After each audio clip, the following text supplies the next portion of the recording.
Habiendo nacido Jesús en Belén de Judea, en tiempos del rey Herodes, unos magos de Oriente se presentaron en Jerusalén preguntando: ¿Dónde está el rey de los judíos que ha nacido?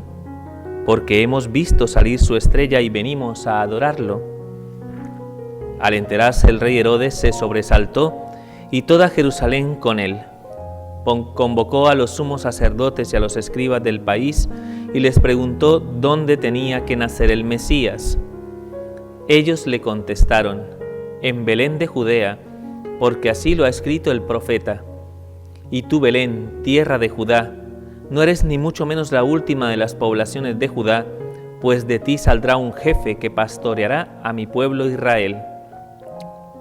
Entonces Herodes llamó en secreto a los magos para que le precisaran el tiempo en que había aparecido la estrella, y los mandó a Belén diciéndoles: Id y averiguad cuidadosamente qué hay del niño, y cuando lo encontréis, avisadme, para ir yo también a adorarlo.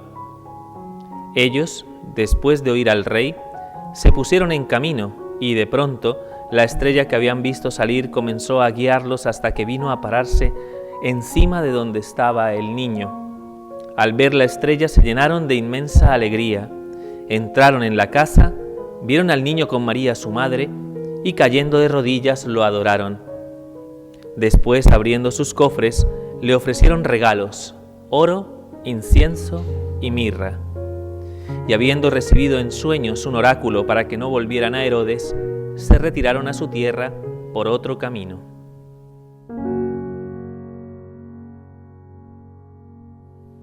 Muy buenos días. Bueno, en una mañana como esta, donde yo creo que gran parte de nuestros niños están jugando con sus regalos de Reyes calentitos en sus casas, pues bienaventurados vosotros, que venís aquí al frío para escuchar la palabra de Dios, ¿vale? Muy bien. Ok. Muy bien. El departamento de efectos especiales va a encender la estufa. Bueno, muy bien. Bueno, la celebración del día de hoy, de la Epifanía, representa para nosotros, dentro del marco de la celebración de la Navidad, del nacimiento del niño Jesús en el humilde portal de Belén, la manifestación, que es lo que significa la palabra Epifanía, significa manifestación. ¿Manifestación de qué? Manifestación de la irrevelación de un misterio que hasta este momento, en el que viene el Hijo del Hombre, estaba escondido, y era que de algún modo la salvación que Dios quería ofrecer a sus hijos, digamos, se revestía de una cierta universalidad. ¿Qué quiere decir? Que Dios quiere que todos los hombres se salven y lleguen al conocimiento de la verdad. Dios quiere de algún modo restaurar el corazón del hombre de todos los pueblos de la tierra. Por esa razón es interesantísimo lo que acontece a través de este gesto de adoración de estos magos de Oriente, que son los protagonistas de esta solemnidad del día de hoy, ¿de acuerdo? Pero lo que queremos celebrar es cómo este acontecimiento, el nacimiento del niño Jesús en el humilde portal de Belén, trajo consigo una noticia de salvación, sí, pero no solo para el pueblo judío, que era el que esperaba el cumplimiento de estas promesas, sino que esa promesa de salvación abarca a todos los hijos de Dios en el mundo, ¿de acuerdo? O sea, quiere decir que estamos llamados a predicar y anunciar esta buena noticia a todos los pueblos de la tierra, ¿de acuerdo? Porque todos tenemos necesidad de experimentar la grandeza, la fuerza de este amor que Dios ha manifestado a través de su Hijo. Si es la luz que ha venido a brillar en medio de la oscuridad y de las tinieblas, pues esperamos que toda persona humana, y sobre todo donde hay mayor necesidad, pues se manifieste esta luz para que sea fuente de consuelo, de esperanza y de paz para todos los hijos de Dios, ¿de acuerdo? Entonces vamos a intentar profundizar en el sentido de la fiesta y de lo que ha acontecido como dentro del acontecimiento de la adoración de los magos de Oriente, ¿de acuerdo? Ese es nuestro cometido, porque a fin de cuentas nosotros somos depositarios de esta manifestación, ¿de acuerdo? ¿Somos judíos? No, pero la salvación ha llegado a nosotros, con lo cual quiere decir que esa promesa o eso que el Señor ha querido manifestar a través de este acontecimiento, pues ha llegado también a nosotros, que antes estábamos apartados, vamos a decirlo así. No éramos considerados dignos del cumplimiento de esta promesa de salvación, al menos dentro del contexto del pensamiento judío. Pero Dios ha querido de algún modo que su gracia, que su vida se manifieste en todos los rincones de la tierra, especialmente pues como el Señor le envía como el Señor se lo dice a los apóstoles, a través de la predicación y el anuncio del Evangelio y sobre todo a través del signo bautismal, con el que culminaremos el tiempo de Navidad el próximo domingo celebrando el bautismo del Señor. ¿De acuerdo? Muy bien, entonces vamos a la palabra. Entonces, en primer lugar, regalo de Reyes, por lo que veo, ¿no? En primer lugar, hemos escuchado un texto del libro del profeta Isaías, ¿de acuerdo? Una profecía que tiene lugar muy probablemente unos 6 siglos antes de este acontecimiento, ¿de acuerdo? Cuando el pueblo de Israel experimentó la gravísima situación de la desolación, del destierro y la destrucción de la ciudad, ¿de acuerdo? Bajo esa perspectiva, bajo esa sensación de frustración que experimentaba el pueblo al ver que como consecuencia de su infidelidad al cumplimiento de los mandamientos del Señor le había sobrevenido la ruina, pues la súplica del pueblo hacia Dios se revestía de una profunda necesidad de salvación para que Dios de algún modo le devolviera al pueblo su favor. Todas estas profecías lo que hacían era alimentar la esperanza para que el pueblo que vivía allí en el destierro, que para ellos de alguna manera significaba casi que vivir en la oscuridad y en las tinieblas, no se sentían pueblos, se sentían completamente desolados, ¿no?, ante su situación, pues que encontraran al menos esa esperanza, que el Señor en persona vendría y restablecería la justicia y devolvería el favor al pueblo de Israel.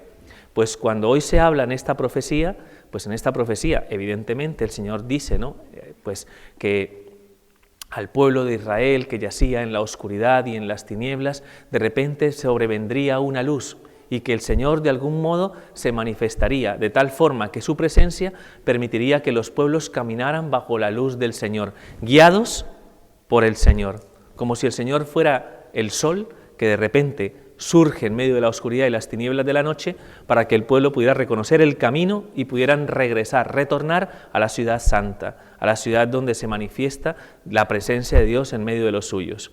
Eso es un poco lo que plantea esta profecía. ¿Y de qué manera se da?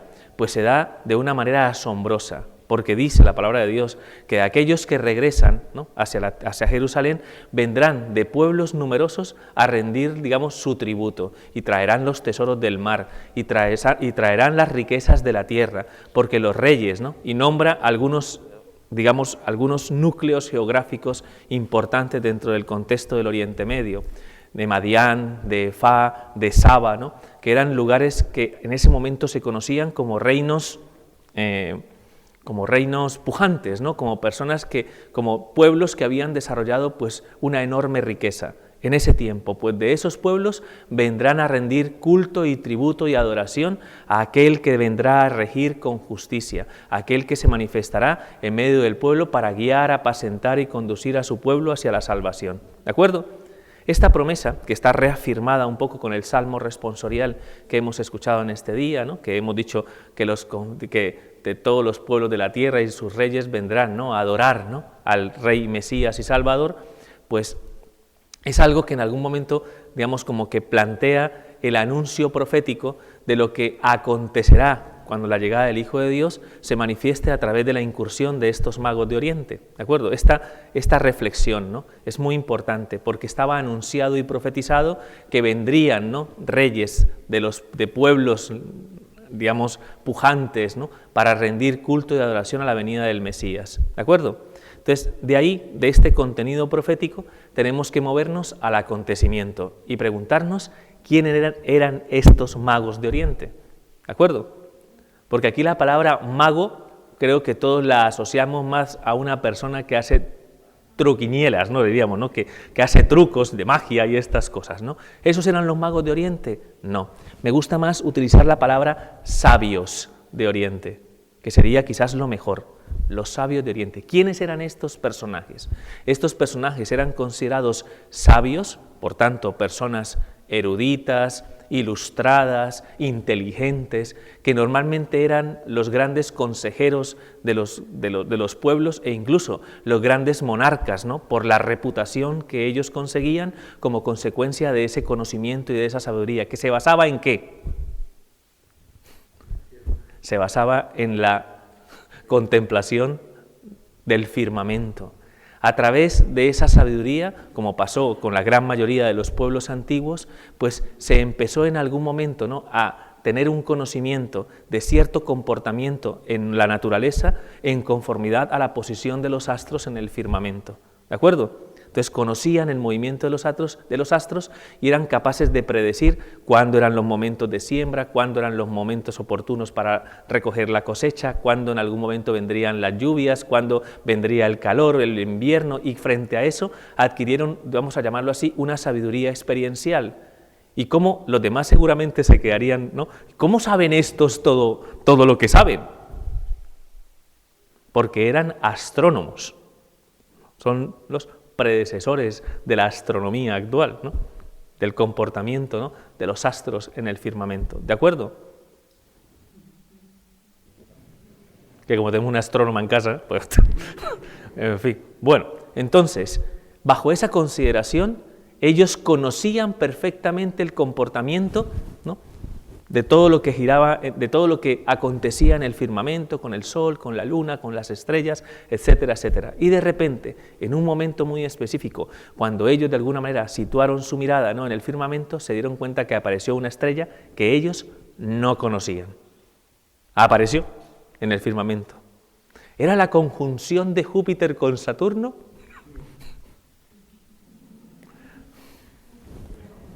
Lo dejamos ahí. Para quien en algún determinado momento siempre quiere buscar una explicación racional a las cosas, lo cierto es que para estos sabios que tenían un conocimiento bastante extenso del comportamiento de los astros, pues esta estrella que había surgido en el firmamento les llenó de profunda inquietud, porque eran personas que en algún momento querían y profundizaban en el conocimiento de la verdad. Algo que de alguna manera generaba una inquietud, a ellos les desarrolló fue fundamentalmente la necesidad de saber. ¿Y qué es esta estrella? ¿Por qué ha surgido esta estrella en el firmamento que nosotros ni nuestros antepasados conocían? ¿De acuerdo? Entonces ahí viene algo que hay que conectar aquí, que es muy importante, que es el conocimiento que existía en Oriente Medio de la cultura israelita. ¿De acuerdo? El pueblo de Israel pues era un pueblo que más o menos a lo largo del desarrollo de su historia había alcanzado un cierto protagonismo en la relación con los pueblos vecinos, con Egipto, con Mesopotamia, con Persia, con todos los lugares que giraban en torno a esto que llamamos el creciente fértil. Nosotros tenemos conocimiento de la visita de un rey, bueno, de una reina en realidad, que desde el sur, desde la región de Madián y de Fa, subió, ¿no?, hacia, que es el reino de Saba, que subió a encontrarse con un rey. ¿Se acuerdan? El rey Salomón, ¿de acuerdo? Hay una película que muestra este encuentro de la reina de Saba con Salomón, creo que muy famosa, creo, si no estoy mal, bueno, antigua, pero muestra que parece que de los reinos vecinos, la circunstancia y la cultura y todo lo que giraba alrededor de Israel generaba una cierta inquietud, como una cierta necesidad de conocer, ¿no? La reina de Saba, ¿no?, fue allí, conoció, pues llevó sus riquezas, se enriqueció muchísimo con todo lo que Salomón no pudo transmitirle acerca especialmente de quizás el tesoro más importante para el pueblo de Israel. ¿Cuál sería ese tesoro? Si quisiéramos regalarle algo a unos reyes que vienen de visita, ¿qué sería lo mejor que podría regalarle, ¿no?, el rey de Israel, ¿no?, en este caso Salomón? ¿Qué pudo haberle regalado a la reina de Saba? Os doy otra pista. ¿Recordáis que en algún momento un eunuco, ¿no?, visitó también, ¿no?, en tiempo ya de los Hechos de los Apóstoles, ¿no?, y cuando venía de regreso a Etiopía, porque era eunuco de esta región, pues, ¿qué iba leyendo? Iba leyendo, no los evangelios, no, pues voy a leer los evangelios, no, iba leyendo la palabra de Dios, lo cual quiere decir que el mayor de los tesoros que el pueblo de Israel podía compartir con los reinos vecinos era precisamente la palabra. ¿Por qué es importante esto? Porque cuando los magos de Oriente, los sabios de Oriente, intentan descubrir el sentido, ¿no?, y intentan explicar el sentido del por qué ha aparecido esta estrella, se encuentran seguramente con los textos de la palabra de Dios, concretamente con la Torá y concretamente con un texto bastante importante de la Torá. ¿No es cierto, hermano Atanasio? Sí, a mí lo que me viene a la mente creo que es el texto del profeta Miqueas. El texto del no. Hermano Benito, pasa palabra. ¿Alguien que se le ocurra algún texto que hable de un astro? No, no. La tercera profecía de Balaam. Ah, ya, ahora sí me acordé, ¿no?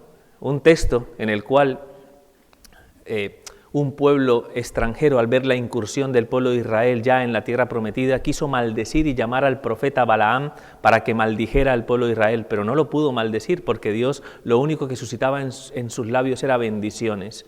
Y en algún momento proclama eso, ¿no? Que un astro celeste, que una constelación traería consigo, ¿no?, el advenimiento de aquel que vendría a regir a todas las naciones de la tierra y sería de ese pueblo. Cuando los magos de Oriente se dieron cuenta de esto y vieron la estrella, entonces dijeron, ¿qué dijeron? Van a ser el rey prometido, el rey de las naciones, que es uno de los grandes títulos mesiánicos de Cristo, rey de las naciones, ¿de acuerdo? Significa que está destinado a ser rey de todos los pueblos de la tierra. Ellos eran personas sabias, inteligentes, eran reyes, ¿me explico? Eran personas que de algún modo tenían un conocimiento amplio y la inquietud, la búsqueda de la verdad les llegó a encontrarse con esta noticia, que iban a ser entonces ellos, que de algún modo estaban abiertos de corazón al conocimiento, ¿qué es lo que hacen en ese momento? Emprenden un camino que se sostiene solamente en el contenido de una promesa, para seguir a la estrella, porque si es así, ¿quién nacería? El Rey de Reyes, el que traería la justicia a las naciones, el que traería, ¿no?, pues la liberación de toda opresión, la liberación de toda esclavitud, la luz que brillaría en medio de las tinieblas de este mundo. Esto es algo extraordinario, porque en su búsqueda de la verdad se abren de corazón a ese conocimiento. Los sabios podrían haber dicho, ya lo sabemos todo, pero no. A partir de su necesidad y su búsqueda se encontraron con una respuesta y esa respuesta les llevó a caminar guiados por la estrella. ¿Y hacia dónde se dirigieron? No se dirigieron a Belén, se dirigieron al pueblo de Israel, a la capital del reino, se dirigieron a Jerusalén. Por eso ellos de alguna manera en un principio iban un poco desorientados, porque su búsqueda se basa fundamentalmente en la necesidad de responder a esa inquietud que había en su corazón. Y es por eso que los magos, estos sabios de Oriente, al final llegan a las puertas de Jerusalén y preguntan por el rey Herodes. Se preguntan, claro, ¿dónde vive aquí el rey? Este es el palacio, puerta de Jaffa, está al lado izquierdo. Muy bien, pues entrad, y llegaron al palacio de Herodes. Bueno, aquí estamos, hemos visto la estrella que ha salido en el firmamento según vuestras profecías y venimos a adorar al niño que ha nacido. Porque ese es el que ha nacido para ser el rey no solamente del pueblo, sino el rey, o sea, vienen a adorar a su rey, en el fondo. ¿De acuerdo? Pues Herodes, claro, se da cuenta que él no tiene que no le ha nacido ningún niño, evidentemente, ¿no? Él es el que en ese momento tiene el poder. Ya hemos dicho en su momento que Herodes era un rey usurpador. ¿Por qué, hermano Atanasio? Porque se había casado con la mujer. Porque se había... No, esos son chismes. Era un rey usurpador porque no era de la dinastía de David. Porque los que estaban destinados a gobernar y a reinar en Jerusalén y en Judá eran los descendientes de David, que hacía muchísimos años no gozaban de esa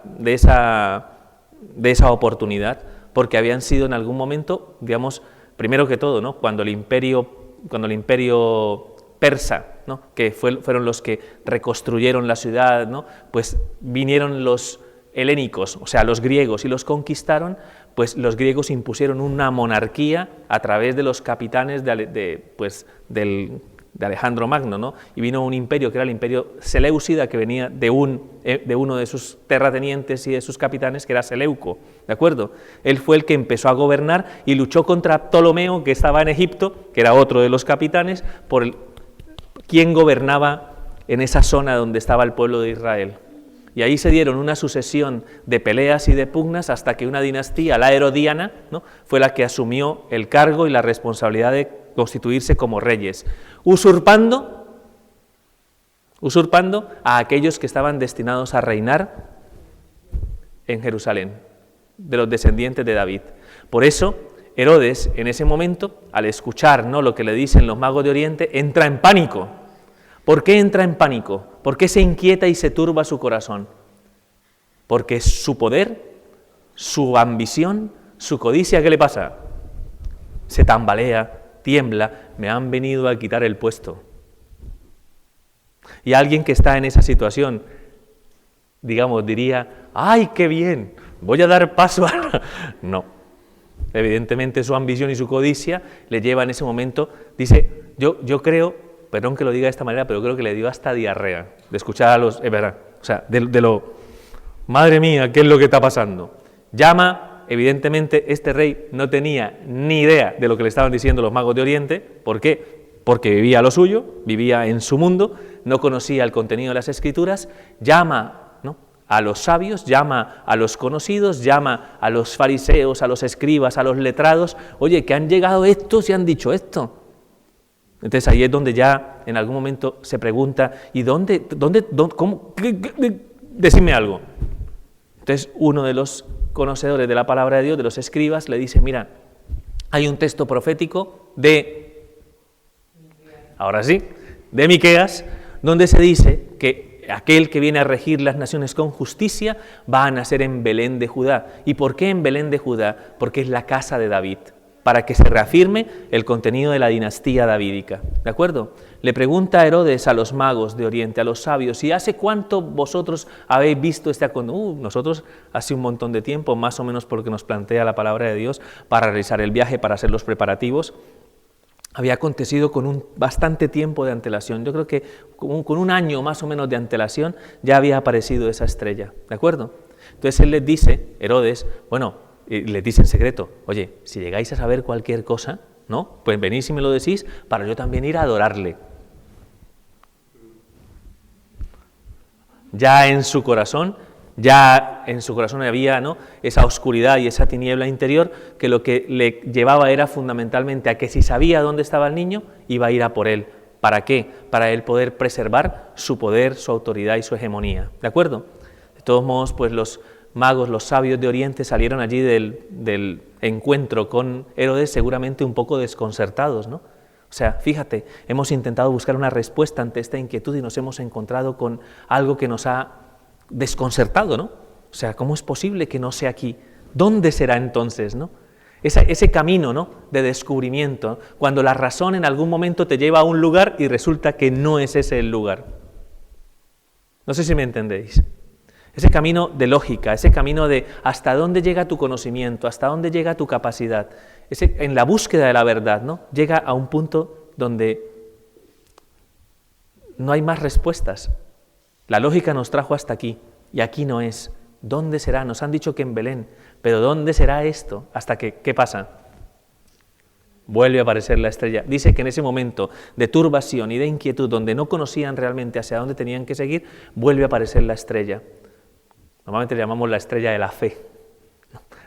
La estrella de la fe, que ya es la estrella a la que les guía. Ya no es su búsqueda y su conocimiento, ¿no? Ya es solo la estrella la que va guiándoles, ¿no? Y, perdón que sea irónico, Júpiter y Saturno se situaron encima del portal, que es lo que nos dice la palabra de Dios. O sea, que la estrella vino a situarse justo encima de donde estaba el portal. ¿De acuerdo? Justo encima. Claro, no había otra forma de llegar hasta allí, a menos de que la estrella, ¿no?, les guiara hasta este lugar. Y así fue como llegaron, ¿no? Bueno, aquí están llegando. Así fue como llegaron los sabios y encontraron esto, encontraron este signo, que hemos dicho que es un signo extraordinariamente desconcertante, porque es un signo que ellos jamás esperarían. Pasó un poco con lo mismo, ¿no recuerdan los que estuvieron aquí celebrando la noche de la Navidad, que decíamos que los pastores tuvieron que hacer un acto de fe tremendo Porque cuando le dicen que iban a ser el Mesías, Rey y Salvador, lo que los ángeles le anuncian es que van a encontrar ese signo, y el signo es un niño recostado en un presepium, en un pesebre, en un establo. Eso para los pastores era como imposible. Pero sin embargo, motivados por la fe, por tener un corazón pequeño, un corazón sencillo, un corazón humilde, se adelantaron, ¿no?, desde las campiñas de Belén, desde las campiñas donde tenían sus rebaños apacentando, y llegaron hasta allí, hasta ese lugar, y encontraron al niño y a su madre. ¿Y qué hicieron los pastores? Lo adoraron. De la misma manera, los sabios de Oriente, al encontrar este acontecimiento y al reconocer este signo tan sencillo, de algún modo podríamos decir, si hubiéramos sido lógicos, ¿qué hubiéramos dicho? Aquí no es. Esto no puede ser. Este no puede ser el que veníamos buscando. Nos hemos pegado un viaje muy largo para traer nuestros presentes y para rendirle nuestro tributo y nuestra adoración a ese rey que van a ser y al que va a regir las naciones, y nos encontramos una familia pobre en un establo y a un niño recostado en un presepium, en un pesebre. ¿Qué se necesita para poder caer de rodillas en ese momento? La fe. La fe. A veces no, tenemos que ser conscientes de las limitaciones de nuestra razón. Si vemos el desarrollo de todo lo que acontece alrededor de los sabios de Oriente, nos damos cuenta cómo hay un cambio, hay como una especie de, hay como un proceso, vamos a decirlo. ¿Cómo empezaron ellos esta búsqueda? Fue una búsqueda que empezó con la razón, con la lógica, con el buscar en algún determinado momento dar respuesta a las inquietudes que habían en su mente, ¿no?, frente a lo que habían visto en el firmamento. Y esa búsqueda de la razón, ¿hacia dónde les condujo? ¿Hacia qué conocimiento? Hacia la fe. Por tanto, ¿la razón es contraria a la fe? No, todo lo contrario. Entre la razón y la fe hay una relación estupendísima. Una razón de circularidad, podríamos decirlo nosotros, porque en el fondo la fe ilumina, ¿no?, el crecimiento y la maduración de la búsqueda de la razón, de la búsqueda de la verdad. Mientras que cuando queremos hacer accesible la fe, podemos servirnos de la razón para que esa fe sea más asumida, más creíble, vamos a decirlo así, ¿no? Porque puede llegar a nosotros e impregnar todas y cada una de nuestras facultades y potencias, ¿de acuerdo? Entonces, ese es el camino que recorrieron los sabios de Oriente. A través de la razón llegaron a la fe. Y no es a través de la razón llegaron al límite, ¿no?, y se volvieron ateos. No sé si me entienden, ¿no? Que es lo que muchas veces planteamos nosotros ante los límites de la razón. Cuando no entiendo, cuando no comprendo, entonces ¿qué hago? Me cierro. Pero lo que de alguna manera plantea, ¿no?, este viaje, este itinerario de los sabios de Oriente es: no entiendo, no comprendo, me abro ¿a quién? A Dios. Y su revelación, su estrella, nos conduce realmente a la contemplación de la verdad más plena que hemos contemplado, que es la humanidad del Verbo, porque en la humanidad del Verbo está de algún modo contenido todos los secretos de la sabiduría, todo el saber, porque Él es la verdad. ¿Vale? Eso es maravilloso, o sea, este encuentro, además, porque son reyes extranjeros, por eso se cumple la profecía de Isaías. ¿Quiénes le reconocieron? Los pastores. Bueno, estos eran de la tierra, ¿no? Eran judíos. Pero ¿estos quiénes son? Extranjeros. Por tanto, la revelación del misterio de Dios a través de su Hijo Jesús llega ¿a quiénes? A todos. A través de estos extranjeros se anuncia que la salvación va a llegar a todos los pueblos de la tierra. Ya lo único que nos queda meditar son los presentes, los regalos que le ofrecieron. ¿Por qué en algún momento se hace específico el contenido de estos regalos? Oro, incienso y mirra. ¿De acuerdo? Y carbón para el que se porte mal. ¿Por qué estos presentes? Bueno, estos presentes tienen un significado bastante profundo, ¿de acuerdo? Porque en cada uno de estos presentes en algún momento se hace un anuncio profético, ¿no?, que gira alrededor de la figura del Mesías, de Cristo, del Hijo de Dios, ¿de acuerdo? Oro, incienso y mirra. Cada uno de ellos tiene un significado y quiere decir algo, ¿no? Digamos que seguramente como dice el libro de Isaías, llenaría de asombro, ¿no? De inmenso asombro, ¿no? A la Virgen y a San José, que eran testigos de este acontecimiento, ¿no? O sea, cómo la Virgen seguramente meditaría todas estas cosas en lo profundo de su corazón. ¿Por qué el oro? Fundamentalmente conocemos que el oro, desde nuestra consideración, evidentemente, es el metal más precioso, es lo más preciado.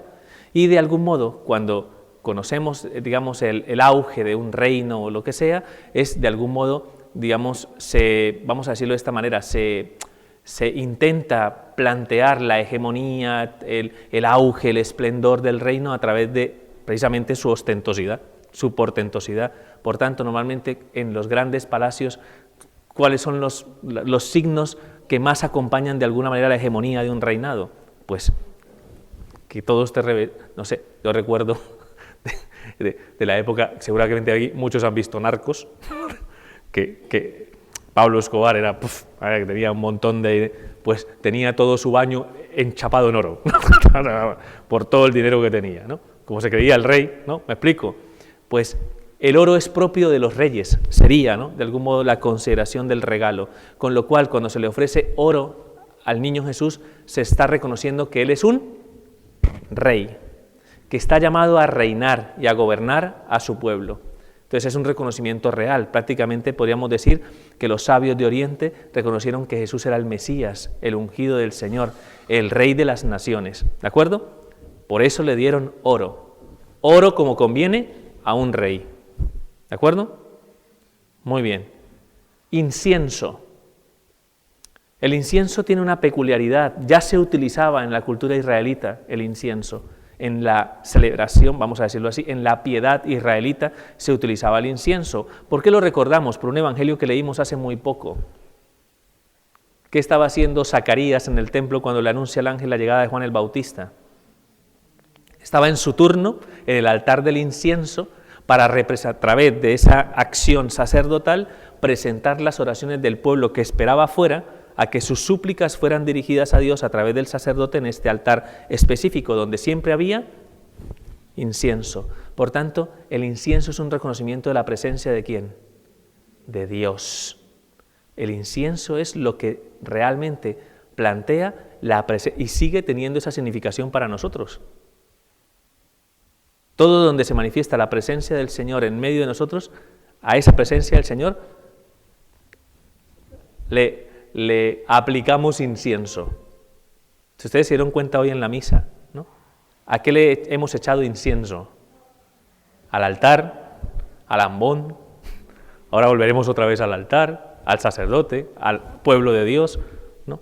Al niño también, bueno, sí, a las imágenes. ¿Por qué? Porque en todas ellas reconocemos una presencia de Dios, reconocemos algo divino, ¿no?, que está presente en medio de este mundo o en nuestro propio corazón, ¿de acuerdo? Entonces el incienso es reconocimiento de que es, además de rey, Dios. Menuda teología mesiánica, ¿no?, que brota, ¿no?, de los presentes y de los dones que entregaron los magos de Oriente al niño Jesús. Entonces, por tanto, oro como conviene a un rey, incienso como conviene a un Dios, porque es el Emanuel, el Dios con nosotros, ¿de acuerdo? Y finalmente, la mirra. La mirra era de los presentes quizás más peculiares, ¿no?, que podrían haberle ofrecido los magos de Oriente al niño Jesús, porque la mirra es un perfume, es un aroma que normalmente era utilizado en los enterramientos. ¿Me explico? Es muy peculiar, es caro, porque evidentemente la misión que trae la mirra es fundamentalmente evitar los malos olores de la putrefacción, ¿no?, cuando una persona es enterrada, y lo que se buscaba era fundamentalmente que no oliera mal, pero era caro, es un detalle costoso. ¿Por qué le ofrecen los reyes este regalo al niño? ¿Me explico? No sé, yo no sé vosotros, ¿no?, si a alguno se le ocurriría la genial idea de regalar un féretro, o algo que nadie se le ocurriría. Oye, mira, te regalo este féretro. No. O sea, ¿por qué hacen esta referencia? Es un regalo muy peculiar, porque en el fondo plantea algo que es interesantísimo. Plantea que aunque es rey y aunque es Dios, ¿qué le va a pasar? Que es también hombre. Y en cuanto hombre, ¿qué le va a pasar? Que va a morir, que va a entregar su vida. Por tanto, es un anuncio de su pasión redentora. ¿Me explico? O sea, que son presentes que de algún modo engloban prácticamente la misión que va a cumplir ese niño, cuando crezca, cuando sea adulto y cuando lleve a cabo el cumplimiento de la voluntad de Dios. Podríamos decir que los magos en ese aspecto fueron casi que profetas, que anunciaron realmente el contenido del misterio. Este es Dios, Rey y hombre. Cosas que en algún determinado momento, para que poderlas calzar, para poderlas contemplar de una manera clara, tendríamos que de alguna manera ser conscientes del misterio que encierra la encarnación y el nacimiento del Hijo de Dios en el humilde portal de Belén. O sea, que unos extranjeros, unos sabios, nos dan una maravillosa lección de reconocimiento de aquello que se encontraron cara a cara. Este encuentro trajo consigo para ellos el descubrimiento de lo que ansiaba y anhelaba y buscaba su corazón, el anhelo de verdad, el anhelo de Dios, el anhelo de esperanza y de salvación, que está presente en el corazón de todos los hijos de Dios sobre la faz de la tierra. Por eso este anuncio es tan extraordinario y por eso esa adoración tiene tanta miga, porque es una clara revelación y manifestación del misterio, tal como lo hemos escuchado hoy en la segunda lectura de la carta a los Efesios, donde San Pablo, es una lectura muy cortita la que hemos hecho hoy, en la segunda lectura, y donde San Pablo reconoce algo fruto de su esfuerzo evangelizador. ¿Recordáis que San Pablo hizo unos viajes apostólicos? Los hemos leído en tiempo de Pascua, los viajes apostólicos de Pablo. Pablo en algún momento, digamos, se dirige a las sinagogas de la diáspora, de las ciudades extranjeras por donde se habían dispersado los judíos, para anunciarles que Jesús era el Mesías y el Hijo de Dios. Los judíos, muchos, una gran cantidad de ellos, endurecieron su corazón y no aceptaron esta propuesta. Pero los gentiles, o sea, los no judíos que escuchaban la predicación de Pablo, aceptaban la noticia, recibían el bautismo y recibían el Espíritu Santo.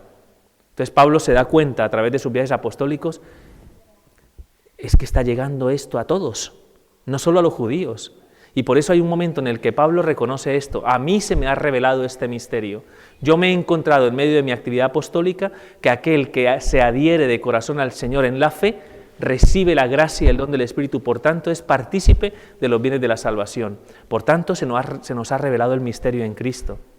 Y ya no seremos dos naciones, pueblo judío y pueblo gentil, sino seremos un solo pueblo, bajo el cayado de un solo pastor, porque la salvación está dirigida a todos los confines de la tierra. Es por eso que normalmente llamamos a la religión católica, ¿no? Podríamos decir que somos cristianos todos, pero ¿por qué somos católicos?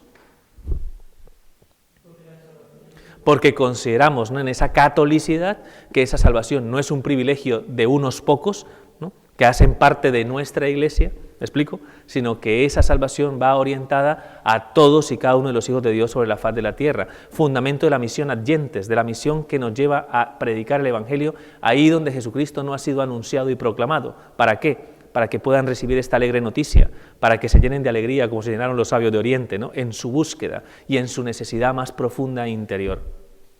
¿Vale? Pues eso es lo que hoy celebramos. ¿Y qué nos puede decir este acontecimiento a todos y cada uno de nosotros? Y con esto ya termino y no los molesto más, antes de que se congelen más. Pues, ¿qué nos puede decir esto a nosotros? Pues fundamentalmente hay una enseñanza para mí primordial. Hoy, de hecho, a quien deberíamos darle regalos es al niño Jesús, ¿no? ¿Me explico? Evidentemente, pues tenemos la tradición de darnos regalos, o especialmente darle regalos a los niños, pero realmente a quien hay que darle un regalo es al niño Jesús, en mi opinión. No sé qué pensáis vosotros, pero el que ha nacido es Él. Entonces, si en algún momento, ¿no?, nos planteamos ¿qué podemos ofrecerle nosotros al niño Jesús? ¿Un dinosaurio? ¿El FIFA 21? ¿Un patinete? ¿Un iWatch? ¿Qué necesitaría el niño Jesús de nosotros si quisiéramos regalarle algo al niño Jesús en este día, día de la Epifanía? Si fuéramos como los sabios de Oriente que nos acercamos a sus pies para tener este encuentro personal con Él, con el niño, ¿cuáles serían nuestros presentes? Y yo os voy a indicar 3 cosas que pueden ser propósitos de cara, ¿no?, a lo que es esta celebración de la Epifanía. ¿De acuerdo? Y voy a hablarlo desde el sentido de los dones. ¿Qué dijimos que era el oro? El oro es lo propio del rey, ¿no? ¿Y en qué consiste fundamentalmente el reino? ¿El reino de Cristo es igual que los reinos de este mundo? No, es un reino muy distinto. ¿Qué es realmente el tesoro del reino para nosotros? ¿Qué es lo que en algún momento enriquece nuestra vida y nuestro corazón en virtud de nuestra cercanía y nuestra unión con Dios? Es la caridad y el servicio. Por tanto, todo lo que nos enriquece en la consideración de este reino es fundamentalmente la práctica del amor. Por tanto, si queremos ofrecerle hoy al niño Jesús nuestros dones y nuestros regalos y queremos ofrecerle el oro, ¿qué tenemos que ofrecerle? Nuestras buenas obras, el ejercicio de la caridad. Eso es lo que hoy debemos presentar a los pies del niño Jesús. Y ese es el oro. ¿De acuerdo? ¿El oro entonces de qué? De las buenas obras y de la caridad. ¿De acuerdo? Segundo, ¿qué diríamos que era el incienso? El incienso es propio de Dios. ¿Y qué era lo que hacía el sacerdote cuando estaba en el altar del incienso?